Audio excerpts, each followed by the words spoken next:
Hi, and welcome to At the Movies with Adam Ross. And today I'll be reviewing Behind the Candelabra, a movie that is incredibly gay, as you can tell by the poster that is behind me, and it's a biopic of Liberace. Now, if you think that that poster is confronting, wait until you see the film. Now, this is a really great movie, and it's directed by Steven Soderbergh. And this film has got quite a weird genesis. It was shopped around as a feature film to be screened in cinemas, but unfortunately every major studio passed. Because why?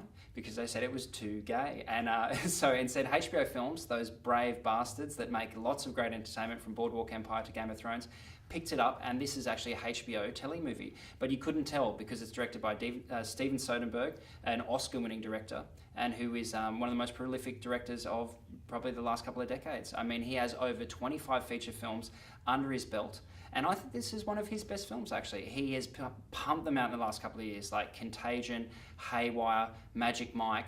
If you can find a connective thread between any of those films, let me know, because I don't know what he picks his next project from. He just must read an article and be interested in it. But he has got a really interesting take on Liberace, and Liberace was one of the world's great entertainers, and thankfully the film is equally as entertaining.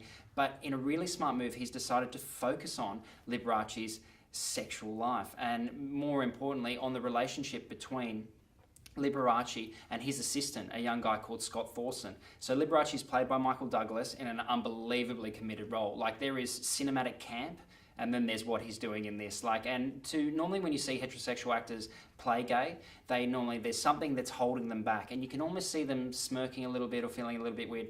Douglas is gay in this film. Like, the way he looks at Damon, he wants Damon. It is full on. And to watch them two in some of these love scenes, it made my housemate look away from the screen. But I found that it's really committed performances. I think that both these guys are really going for it, and despite the Oscars on their mantle and the box office successes they've had, it's great that these actors are willing to go to these lengths for their craft to tell an interesting story.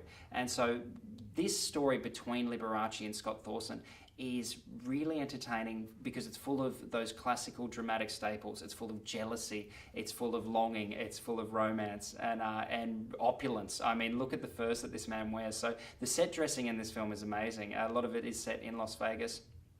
And the minute you walk into a room, you feel the film effectively puts you in Scott's shoes, because when he's being exposed to Liberace's world, he's overwhelmed. He's a small country boy, and as a viewer, you see some of these sets and some of the costumes, and you too you feel enticed by it, and you're like, wow, that's so so amazing. These gigantic bathtubs.